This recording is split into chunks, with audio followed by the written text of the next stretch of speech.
What's up, everyone? Welcome back to Footballweb. The November international break has left several Premier League clubs with fresh injury problems, and some big names are now sidelined.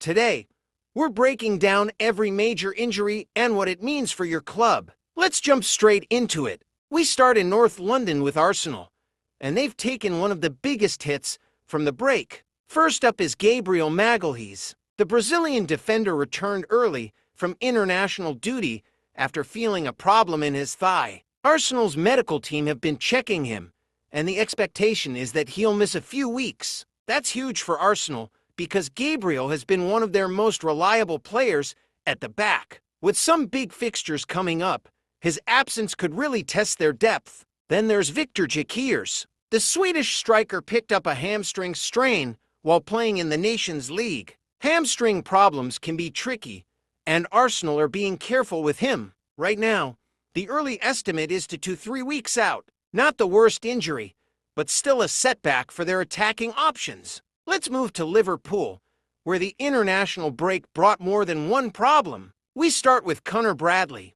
He came back from Northern Ireland duty with a muscle injury. Liverpool expect him to miss around 3 weeks. Bradley has been growing into an important squad player, so this will be frustrating for both him and the club. Next is Florian Wirtz. He also returned with a muscle issue after playing for Germany. There's no firm return date yet, but Liverpool do expect him to be out for at least a short spell. Wirtz has been key in the midfield, and losing him for any amount of time affects their flow. Defender Ibrahima Konate is another on the list. He picked up a thigh problem with France, limiting his time with the national team. For him, the expected timeout is around to 3 weeks. Liverpool have dealt with defensive injuries before, and this is one more for them to manage. And finally, Alisson. The goalkeeper picked up a hamstring and groin issue while away with Brazil. Liverpool are looking at roughly 3 to 4 weeks without him. Anytime Alisson is out,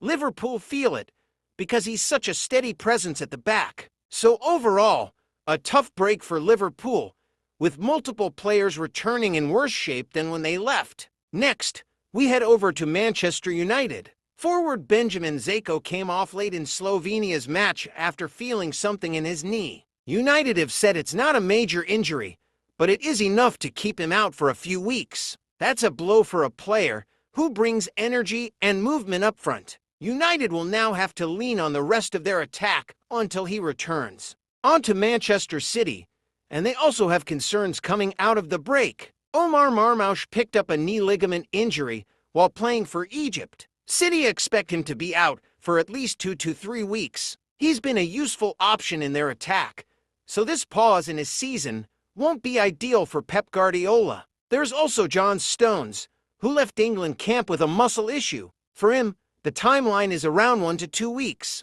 City knows Stones well enough to manage his minutes carefully, so they won't rush him back. Now to Chelsea, where the most serious injury of the break took place. Young midfielder Dario Esugo suffered a thigh and hip injury while playing for Portugal's under-21s. The damage was heavy enough that he needed surgery. With that kind of operation, the recovery isn't short. Chelsea expect him to be out for several weeks, possibly even longer. It's tough for a young player who's trying to break through, but the hope is that the surgery helps him come back stronger. Next, let's talk about Bournemouth. Forward Antoine Semenyo picked up a ligament sprain while playing for Ghana. The early signs from both club and country suggest he'll be out for multiple weeks. Ligament issues usually need time, so Bournemouth won't take any chances with him. And finally, we go to Everton. Iliman Ndiaye picked up a thigh injury on international duty. The expectation is around 1 to 2 weeks out. Everton will hope he recovers quickly, because he's an important part of their forward line. So that's the full roundup from the November international break. A handful of Premier League teams now return missing key players, and the next few weeks will test squad depth across the league. As always, we'll keep following the updates from each club as new information comes out. If any scans change the timelines or new injuries appear, you'll hear it right here on Footballweb. Thanks for watching. Make sure to like the video, subscribe, and hit the bell so you don't miss the next update. I'll see you in the next one.